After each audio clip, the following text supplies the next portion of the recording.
I'd like to welcome everybody to our new meeting location. I think this place is fabulous myself. It's new, it's bright, it has everything in here for us. So this is where we're going to be meeting now and in the future. Today's meeting is also being videotaped for future showing on the Laurel Cable TV network. And at this time, I would like to welcome guest, today's speaker, Jeff Parrish from the North Premier Federal Credit Union, who you'll be hearing from a little bit. Do we have any new members attending today for the first time? I haven't joined yet, but this is my first time. Okay, would you like to stand up and tell us who you are? I'm Teresa, and I'm retired from the Department of Justice. Well, thank you. Anyone else? Here. I'm Nancy Gaucho. My husband had worked for National Security. Okay, at this time I'd like us all stand up and do the Pledge of Allegiance and pretend we have a flag up here. I don't know what happened if we don't have it. Okay. I'll pledge allegiance to the flag of the United States of America and to the republic for which it stands, one nation, under God, indivisible, with liberty and justice for all. Okay, a couple of quick announcements. Make sure you sign our sign-in sheet back there on the back table. Helen has 50/50 tickets available. Raise your hand, Helen, so everybody sees where you're sitting.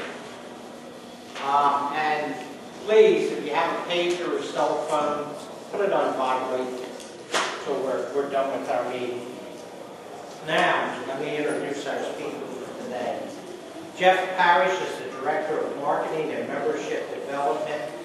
Jeff has owned his own business and worked for others for the past 39 years.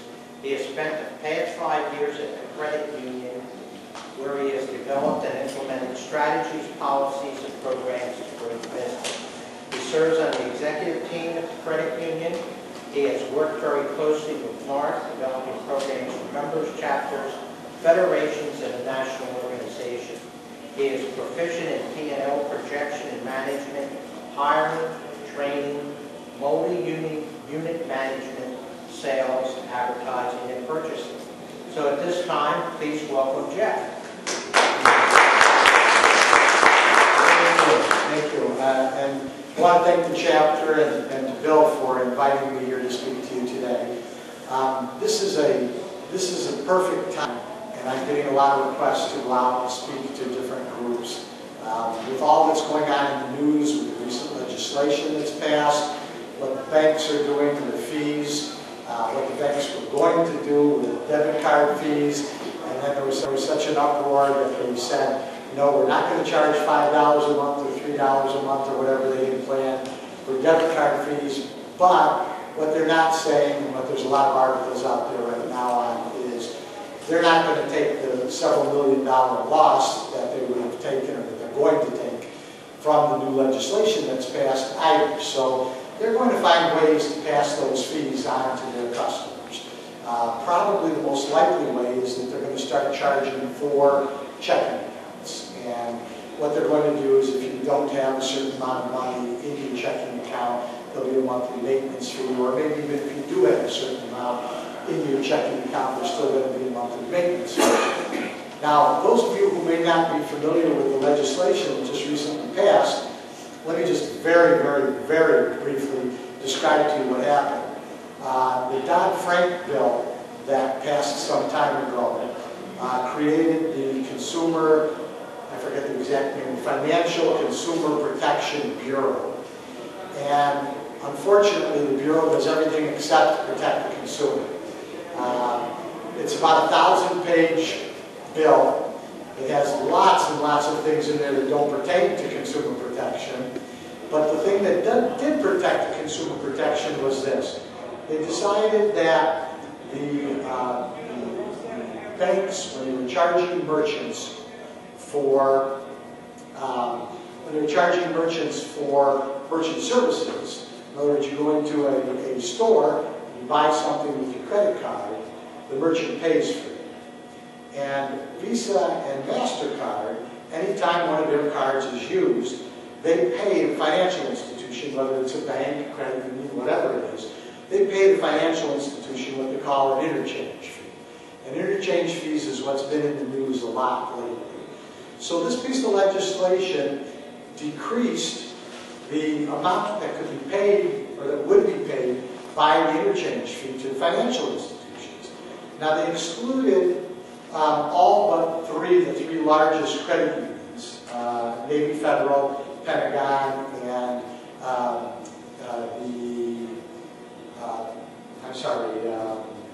one of the state credit, North Carolina state credit union, who are the three largest credit unions out there. They were not exempted. But credit unions like ourselves were exempted, so we're still going to receive the same revenue we always receive. Now, the theory behind this was that if it cost the merchants less to make a transaction to you, the consumer, the merchant would lower the price on all of the goods that they were selling.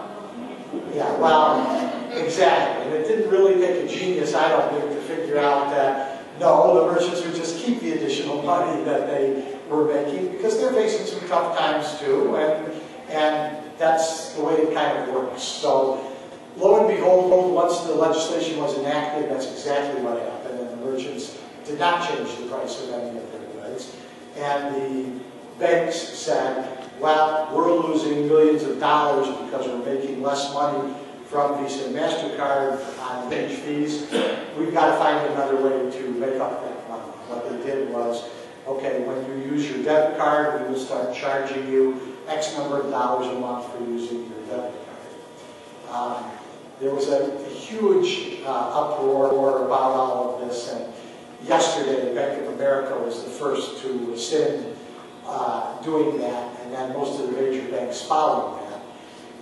But as I said in the beginning, the banks still, and there are articles out there that are in the Wall Street Journal and other financial publications that say that the banks will still be charging fees of some description. They may not charge you to have a debit card each month, but they may charge you to have a checking account, etc. So in any event, this all brought about a lot of conversation about where could people go besides going to a bank. And all the financial experts said that they've basically been saying for a long time, but now they got a lot of play on this, was you can go to smaller banks, savings banks, thrifts, you can go to credit unions. And there's been a lot of sites, websites that have been put out where you can find credit unions that you can belong to, that you're eligible to join, and that are close to you, etc. The good news for you is that NARF, Premier Federal Credit Union, which is NARF's credit union, all of you are eligible to join NARF Credit Union, and all of you are eligible once you join, family members can also join. And because we've been serving federal employees, active and retired, for 76 years now, we've had to come up with ways to serve them all across the country. So we have what's called shared branches, or banking centers, and if you go to the homepage of our website, you'll see a locator there where you can locate the shared branches or banking centers. And these are other credit unions that we've partnered with across the country, that you can go in and you can say, I want to make a deposit or I want to make a withdrawal to my account with our Premier Federal Credit Union, and it's as if you walked into one of our branches. So that's nice. We also have over 57,000 ATM machines all across the country, that if you have our rewards checking account, which I'll mention in just a minute, you have unlimited use of the ATM machines in the surcharge-free network. And these are everywhere, including all 7-Eleven, all Sheetz, all Wawa's, all Targets, all Walgreens. I mean, they're literally every place. And if you take a look at the number of shared branches that we have and the number of ATMs that we have more branches, more ATMs than anybody else, than any of the large banks, than any of the large credit unions, than anybody. We also have all of our services are available online. Used to be I would go and I would speak at NARF Federation meetings, and a lot of the NARF members really weren't into using the internet and being online. And now I'm finding that I'm learning lots of valuable information from NARF members about the internet and things that are out there. Just given a site today by somebody that's an interesting here. Looks like an interesting site for me to go to. So I think that everybody is using the computer and using the internet more and more. We have complete online banking. We have bill payer. We even have a service now which makes it real safe. A conversation that I get into a lot at Federation meetings, and in fact last year and a half ago, I guess it was about a year ago, at the National Convention, was, you know, I don't trust paying bills and things on the internet, it's not safe. And I asked the person how they pay their bills. So I read a check and I put it in the mailbox. And I said, you know, that red flag on the mailbox is called a red flag for a reason. And that's, you know, that has been the easiest source for people who steal identities, to steal identities from. You see the flag up on the mailbox, you look in the mailbox, and they see a payment going to a company, and they get a lot of information from your check right off of your check that's in that envelope. We have a system now where if you use bill payer, I don't know how many are familiar with bill payer? Anybody? A couple. Bill payer is a service where you can go online with your online banking, with your account with us, and you can set up so that you pay your bills through there. You don't have to write checks, you don't have to pay for postage, you don't have to do a lot of things. It makes it very easy. There's a thing now called e-bill, where you can go in and you can set up your utility bill, your cable bill, a lot of your bills with bill payer. And the bills no longer come to your home. The bills go to bill payer, and they notify you by email that you have your electric bill is due and it's X amount of dollars, and would you like them to send it out? And you say yes, and they send a payment out for you. So I mean, it really saves a lot of time, very convenient. We also have a service called Scan a Check. A lot of folks were asking us, well, there's not a shared branch as close as I'd like to have one. How can I deposit a check that I might get during the course of the month beyond my pension check or my paycheck or what have you? And with Scan a Check, if you have a scanner hooked up to your computer, and most of the all-in-one printers now can be used as a scanner. I bought mine at Walmart for $19.99, so they're not expensive. And if you have a scanner hooked up, you can actually take a check that you got that you want to deposit in your account, scan it right into your account, it goes right through to the Federal Reserve Bank, and you never have to go anywhere. You can do it right from your home anytime, day or night that you want to. So it's a nice feature also. I alluded earlier to rewards checking. We not only do we not charge fees on our checking account, we pay you 2.02% interest for using our rewards checking account. And yes, you heard me correctly, 2.02%, which I'm sure most of you know is higher right now than a 5-year CD is paying. You can get that 2.02% up to $15,000 balance in your account.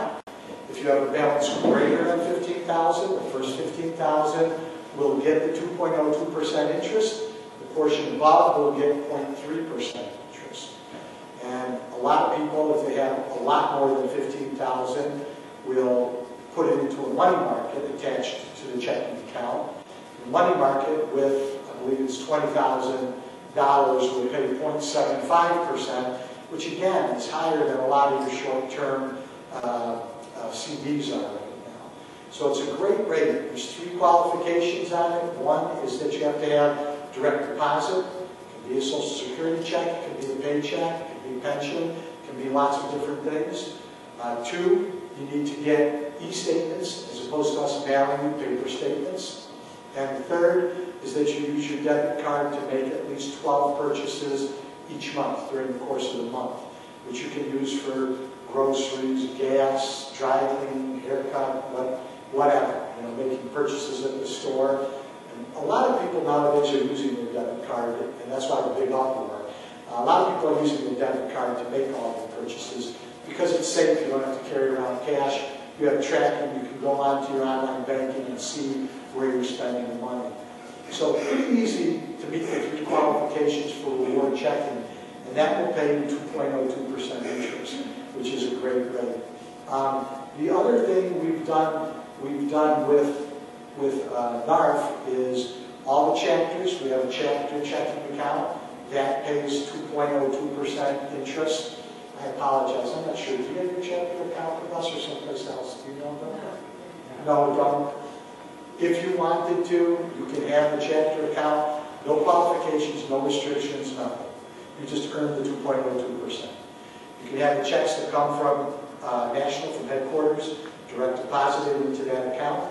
There are shared branches around here where you can make miscellaneous deposits through the course of the month, because I know at your meetings you're collecting money for 50/50 and Alzheimer's and other items, so you can make those at a shared branch.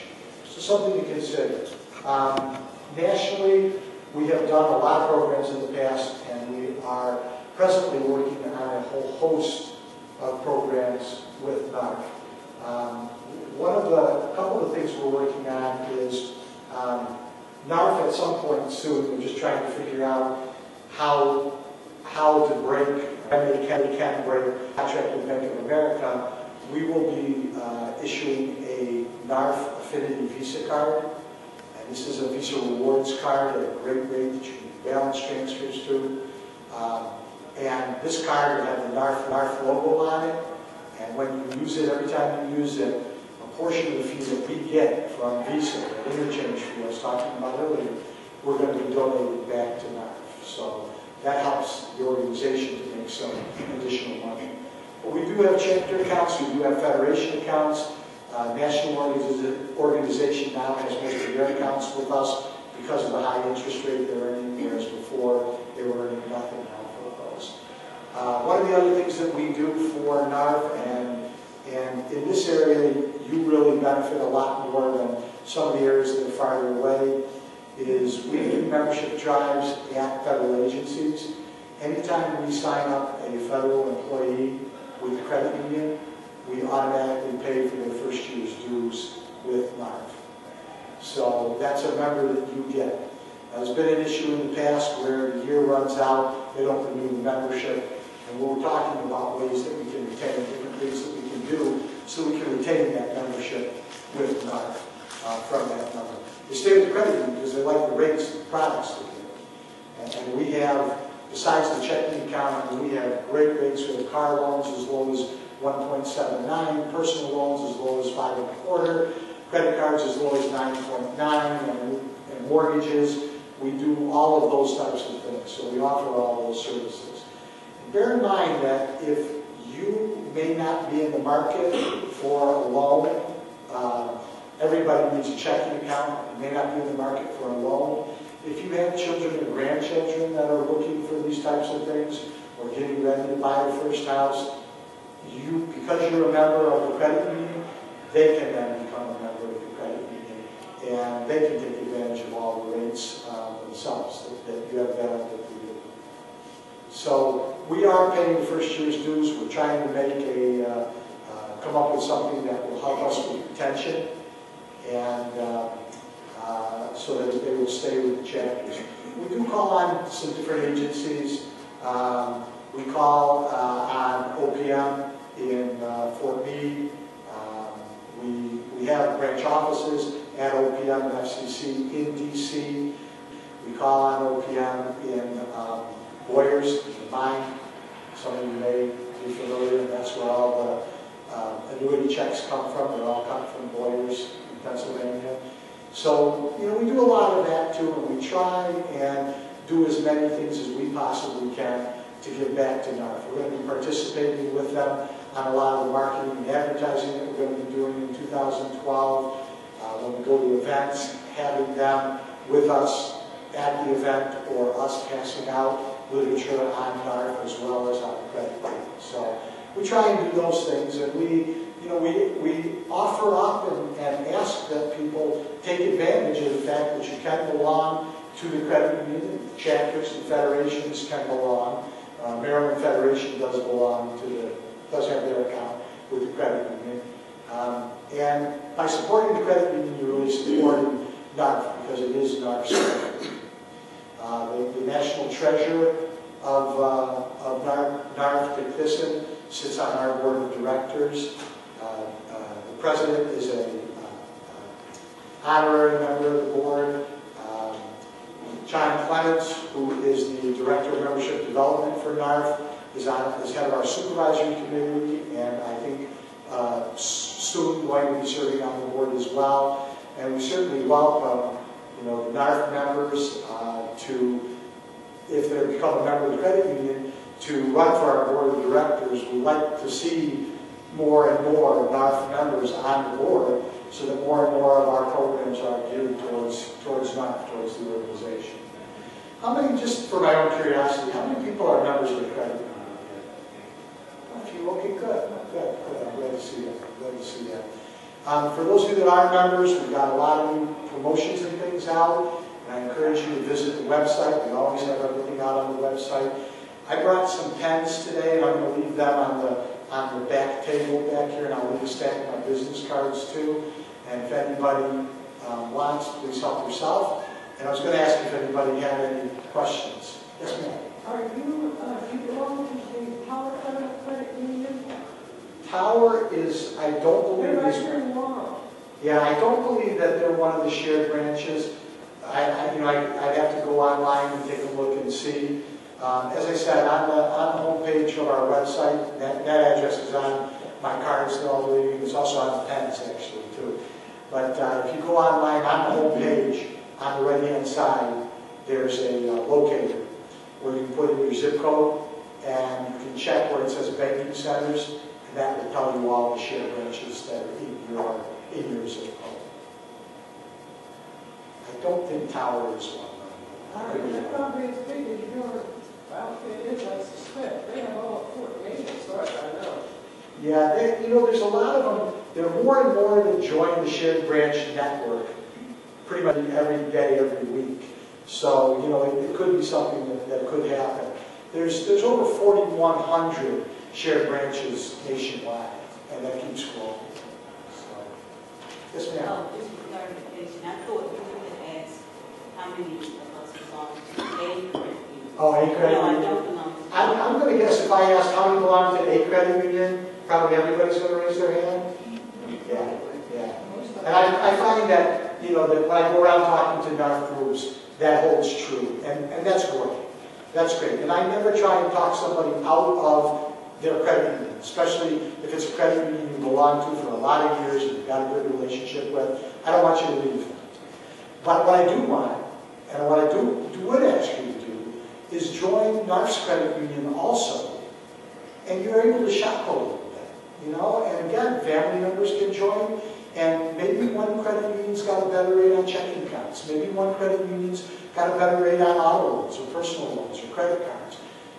So you're able to shop a little bit if you belong to more than one credit union. I mean, I work for the credit union. I belong to 3 credit unions. So it's not a bad thing or a behavior that we discourage necessarily. Other questions at all? No? Well, you'll have my card. If you have questions down the road, yes, ma'am. I'm sure you belong to, or you're backed by the FDIC. We're backed by NCUA, which is National Credit Union Administration. It's a federal government body backed by the federal government, just like FDIC, and insures for the same amount, up to $250,000 per member, just like FDIC does. And in fact, a lot of people will have more than $250,000 that they want to have insured. And you can do that, for example, if it's a husband and wife. The husband can have an account by himself, that's insured up to $250,000. The wife can have an account by herself, that's insured up to $250,000. You can have an account, the husband with the wife is a joint, that's $250,000. And the wife with the husband is a joint, that's $250,000. So now the couple has insured up to $1 billion. Yes? where are shared locations in the area? Do you know? I apologize. I should have looked them up so I had them to rattle off to you. But if you go onto the website, you can find out where they are. And in addition, a lot of the 7-Elevens The machines, the ATM machines, are both an ATM machine and a share branch. You can make deposits there. Most people are going to a bank or a branch because they want to make a deposit during the course of the month. And less and less people are interested in spending gas money to go there, standing in line, having to be there during the hours they're open. And that's why pretty much everything you want to do, you can do with us online, which makes it real nice. As I said, I'll leave stuff back here, and if you have questions, please feel free to give me a call. I'll be happy to talk to you and answer questions. Thank you very much. Thank you, Jeff.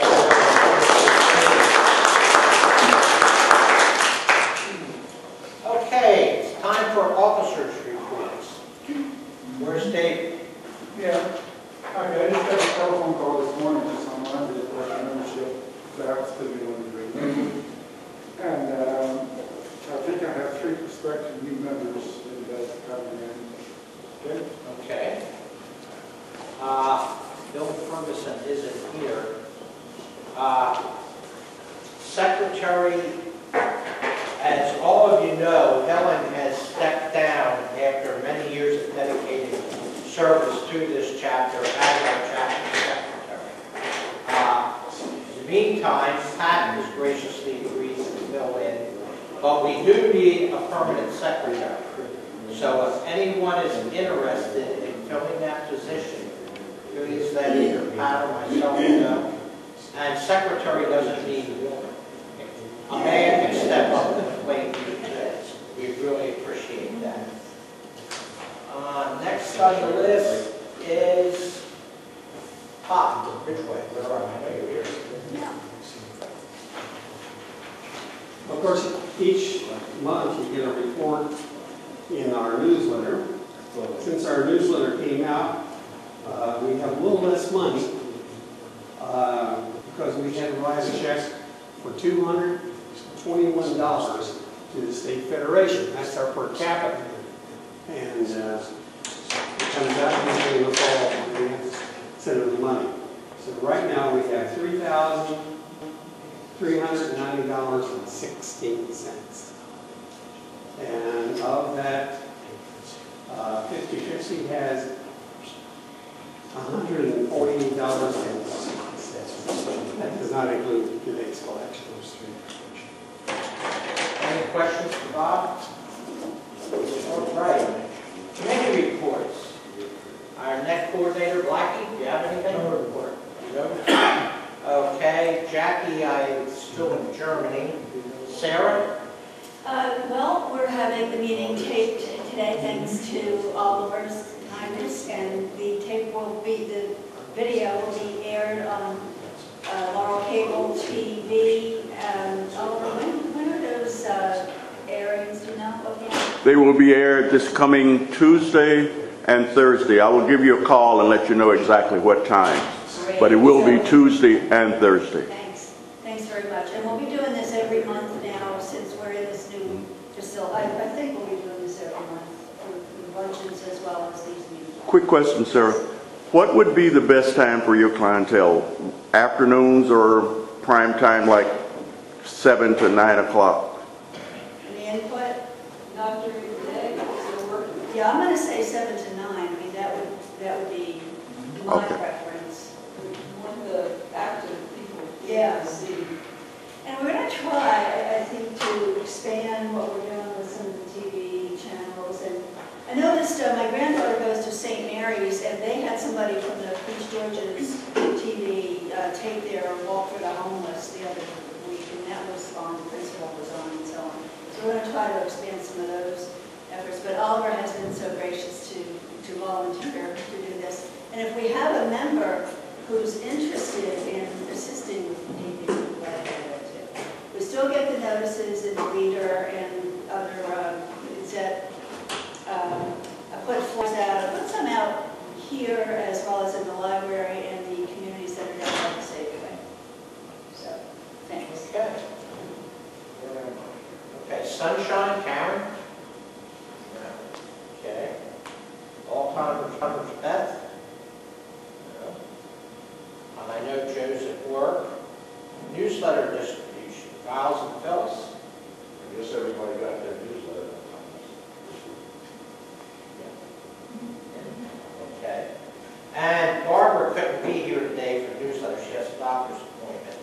she wanted to remind everybody that deadlines for articles for the December newsletter is December 7th, which is next Monday.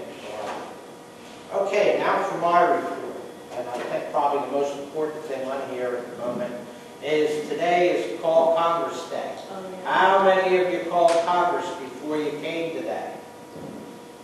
Okay, Blackie, you're in good shape. The rest of you, me, either beat our feet home after this and call your representative and 2 congressmen and tell them that you're an active retired federal employee, you're a member of NARP, and that we should not be unfairly singled out to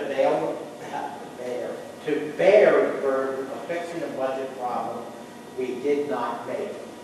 Okay? So please go home and call your representative and your 2 U.S. senators and tell them. I have a question.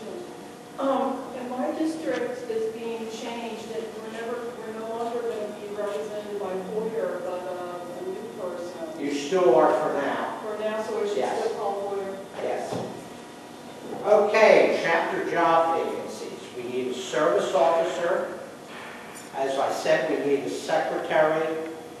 And we're trying to get somebody to come and go to the videotaping so that he doesn't have to come every time. We can have somebody else do it for us and give it to them to put up.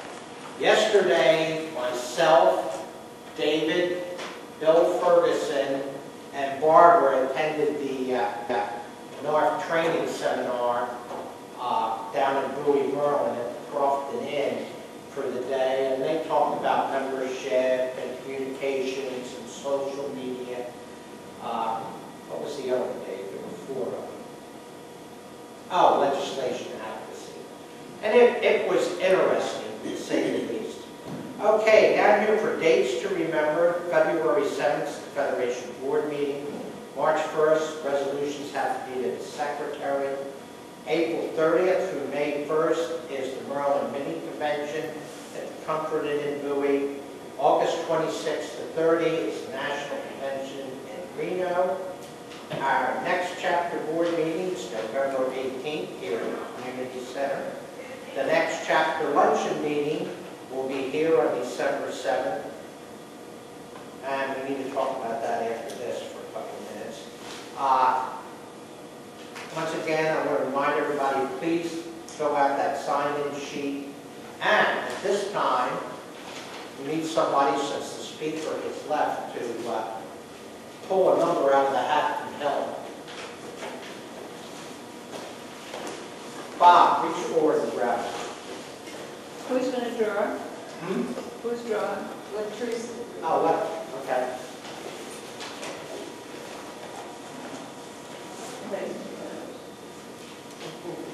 Just forward, right? When you said last, No, I wasn't here. oh, this, Okay.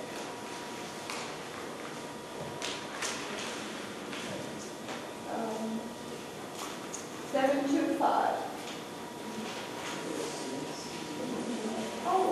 Do we have a winner? All right.